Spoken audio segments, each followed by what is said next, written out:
À chaque année, il y a plus d'une centaine de jeux qui vont voir le jour sur le marché. Il y a des centaines de projets qui arrivent en sociofinancement et tout le monde veut être le prochain jeu novateur. Ben, j'ai des petites nouvelles pour vous. On n'a pas besoin d'innover pour être un bon jeu.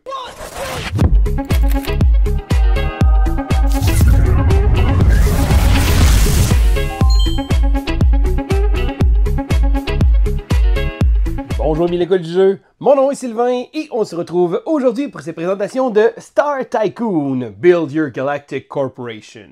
Alors Star Tycoon est un jeu qui a été en sociofinancement l'an dernier. Donc c'est un jeu de 1 à 4 joueurs, mais le jeu nous permet d'aller jusqu'à 6 joueurs si on se sent téméraire. Et c'est un jeu de collection d'ensemble, de manipulation de marché, donc un jeu avec un petit aspect économique sans être trop complexe. Donc lorsque le jeu est arrivé sur sociofinancement, par la compagnie, maintenant c'est Warpcore qui le fait, mais c'est distribué par Good Games Publishing. Lorsque j'avais vu le pitch de vente du jeu, je trouvais que ça avait l'air intéressant, du beau matériel et surtout un marché variable, un marché de commodité, et c'est un élément que j'adore beaucoup dans les jeux de société. Mais là, c'est bien beau de parler de ça, on va aller voir les règles, puis après ça, je vais vous donner mon avis.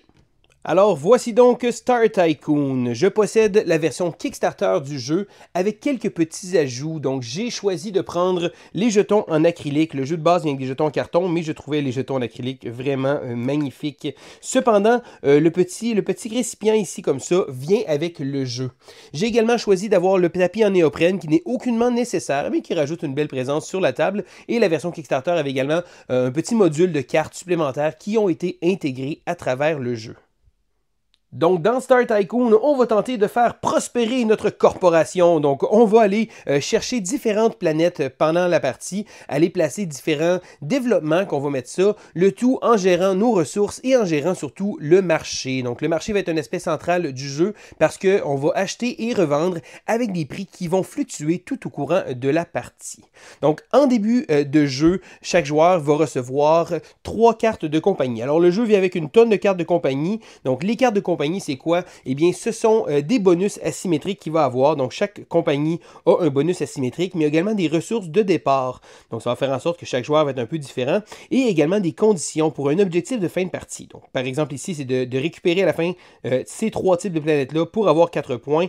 Des fois, ça se trouve avec des planètes dans le système vert. Donc, il y a beaucoup de petites conditions comme ça qui peuvent être faites. Habituellement, on va tourner autour de différents systèmes ou différents icônes de planètes à réussir à récupérer à la fin de la partie. Chaque joueur va également recevoir une planète de départ. Donc, la planète de départ va aussi donner un élément symétrique de production. Donc, à la fin de la partie, si on réussit à être majoritaire dans la production de notre planète, on va marquer 3 points supplémentaires. Chaque joueur va également recevoir une omniforge. Et là, selon le chiffre de l'omniforge, ça va déterminer aussi le premier joueur. Donc, plus le chiffre est élevé et plus le joueur va être prêt de commencer. Et on va le jumeler à une planète comme ça ici. On a également un élément de production. Et là, chacune des planètes va avoir un certain nombre de développements. Donc, par exemple, ici, cette planète-là peut avoir 3 développements, mais également les planètes qu'on va aller chercher pendant la partie vont nous permettre d'avoir un nombre variable de développements qui vont être attachés. Donc, lorsqu'on reçoit un développement, on peut le placer en dessous de n'importe quelle planète, mais il faut respecter les limitations. Il faut faire attention parce que lorsqu'on l'a placé, on ne peut plus le déplacer. Bon, dans le cas de l'Omniforge, c'est certain, ça va sur notre planète de départ, et chaque joueur va placer ces planètes devant lui de manière à former un tableau individuel. Donc, ici, on a le marché central avec toutes les cartes, mais chaque joueur va avoir son petit espace à lui avec les différentes planètes qui vont donner également différentes productions et différents bénéfices. En début de partie, on va également choisir une tuile au hasard, donc un autre élément de fin de partie qui va déterminer donc des points de victoire. Donc en l'occurrence ici, lorsqu'on a cette ressource-là, donc des ressources d'argent ou d'énergie, à ce moment-là, à la fin de la partie, on va faire certains points, mais ça va varier donc selon la petite tuile qu'on va avoir. Des fois, c'est d'avoir des planètes de différents types, des fois, c'est d'avoir des ressources comme ça ici. Donc on a plusieurs éléments comme ça qui vont être déterminés pendant la partie. Mais là, parlant du jeu, comment ça fonctionne? Eh bien, une partie de Star Tycoon va se faire en 4 rondes. Et chacune des rondes va être divisée en 3 étapes comme ça ici. Donc, on peut venir le suivi avec ce petit marqueur-là. Et au début des rondes 2, 3 et 4, donc pas la première, on va avoir un événement. Donc, si les événements, qu'est-ce que c'est? Eh bien, c'est des petites cartes qui viennent rajouter un petit côté asymétrique. Donc, par exemple, on revire une carte ici. Dans l'ordre de tour, chaque joueur va piger une carte du deck de planète et va la placer, donc construire une planète. Et là, on a un paquet de choses qui vont venir changer le marché boursier et changer différentes choses. Donc, ça va rajouter un petit peu de chaos à travers la partie comme ça ici. Donc, au début des rounds 2, 3 et 4, on va en recevoir une, mais pas lors du premier round. Cependant, une des choses qu'on va faire au début de chacune de ces 4 rondes-là, ça va être de faire notre production. Bon, bien entendu, en début de partie, la seule production qu'on a vient de notre Omniforge. Mais plus la partie va avancer, et plus on va aller chercher différents développements qui vont nous donner des ressources supplémentaires lors de la phase de production. D'ailleurs, parlant des différents développements, il y a plusieurs types de cartes qu'on peut aller chercher. Des cartes qui nous donnent des ressources, des cartes qui vont simplement nous donner des gros points de victoire, et également des cartes qu'on va devoir collectionner. Donc, par exemple, ici, les communications, selon le nombre qu'on va avoir, on va faire différents points de victoire. Mais il faut savoir que ces cartes-là doivent toujours être attachées à une planète, et les planètes ont également des petits bénéfices comme ça ici. Chacune des planètes a un type de planète, donc bien entendu un coût, je vais expliquer les différentes actions, le nombre de développements qu'ils peuvent avoir, mais également les conditions pour marquer des points. Donc par exemple, cette planète-là va demander d'avoir une carte rouge, une carte grise et une carte verte. Parce que chacune des cartes possède en plus de ça une petite icône de compagnie qui va être également référencée aux différentes compagnies qu'on a ici.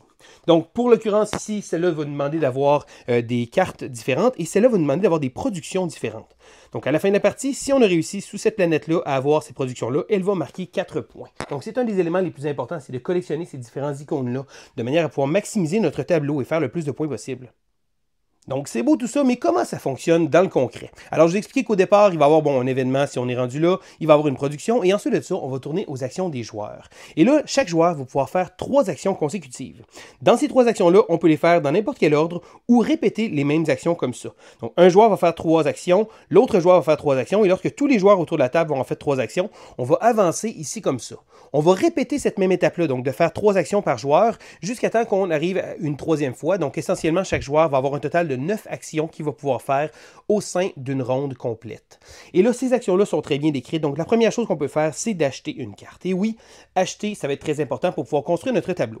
Une petite note, on peut acheter seulement si une carte, si une rangée est complète. Ce qui veut dire que si jamais j'achète cette carte-là, on ne va pas remplir tout de suite. Ça va être rempli au prochain joueur. Ça veut dire que je ne pourrai pas réacheter une autre carte de la même rangée comme ça ici. Donc, lorsqu'on va acheter des cartes, on va devoir payer le coût. Et là, pour les planètes, ça se trouve être un coût même. Mais ici, selon les différentes cartes, et peut-être certaines cartes qui vont avoir des coûts qui sont absolument astronomiques comme ça. Donc, on a des cartes de développement niveau 1, des cartes de développement niveau 2, donc qui offrent des pouvoirs différents aussi.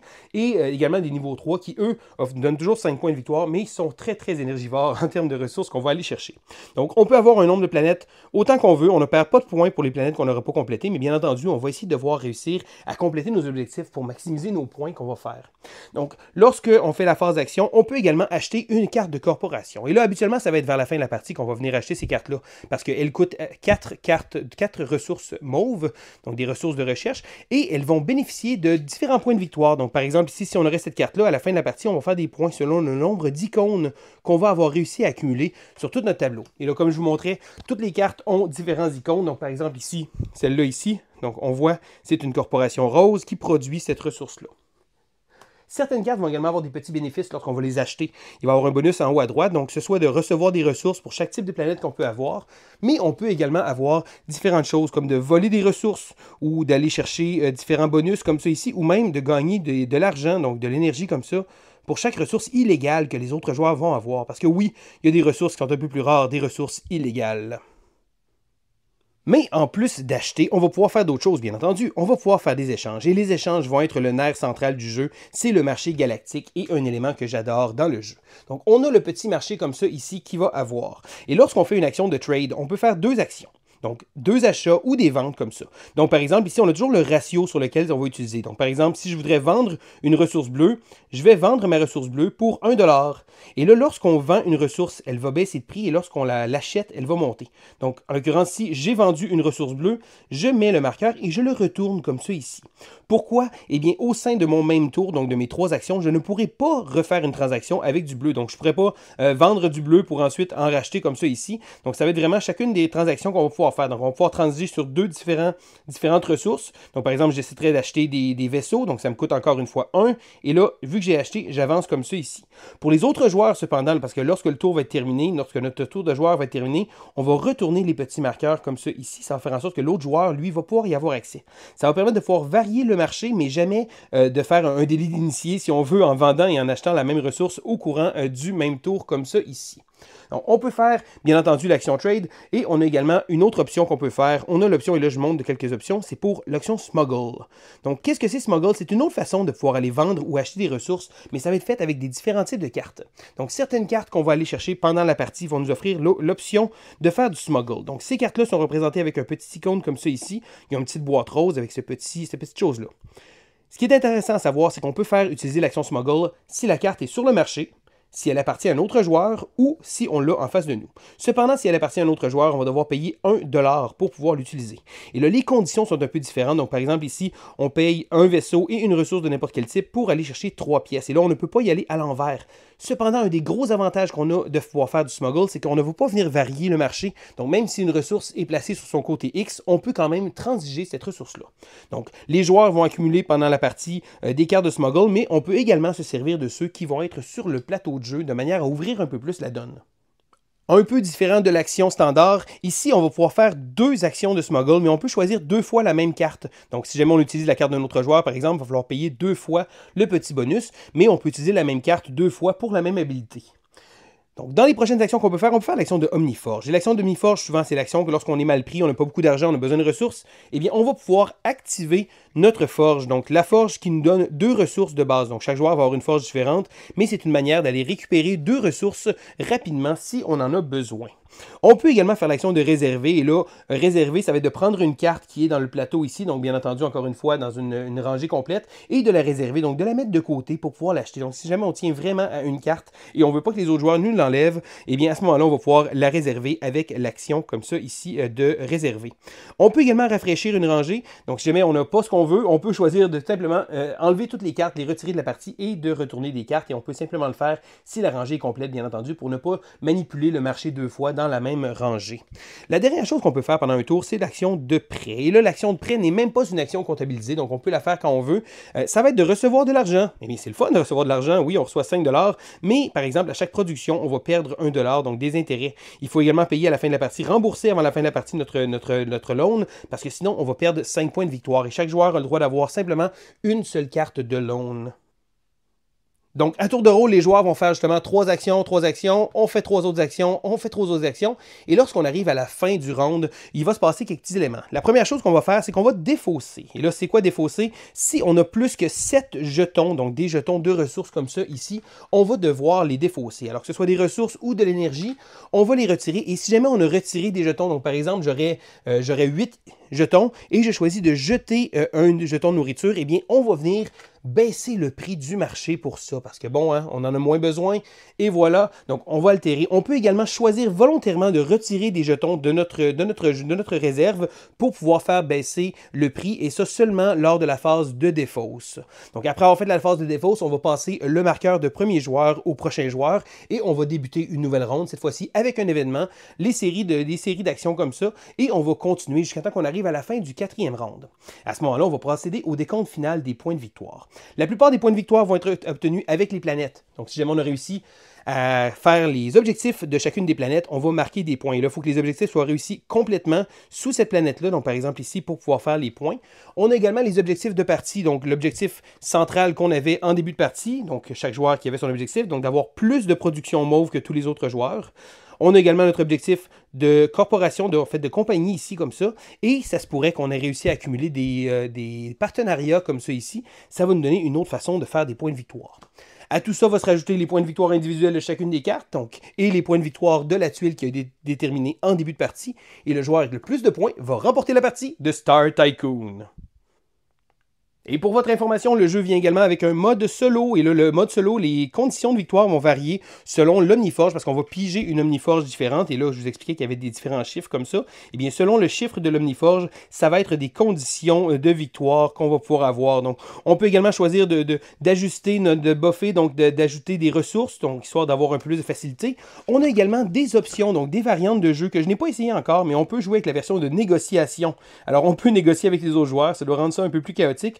On peut également jouer, bon, le jeu, ils nous disent de 2 à 4 joueurs, mais on peut jouer jusqu'à 6 joueurs. D'ailleurs, il y a assez de matériel pour pouvoir jouer, mais on ne vous le conseille pas vraiment, à moins que vous ayez beaucoup d'expérience. Si jamais vous voulez, vous pouvez également trouver, si vous trouvez 4 rounds, c'est pas assez long, vous pouvez faire une 5e round. Vous pouvez également jouer par équipe. Donc, c'est pas des options que j'ai essayées, mais c'est le fun que de voir que le livre de règles nous permet d'avoir différentes variétés pour pouvoir jouer au jeu. Et voilà, ça fait le tour de l'aperçu des règles de Star Tycoon. Maintenant, qu'est-ce que j'en pense? Alors, premièrement, je suis le public cible pour ce type de jeu-là.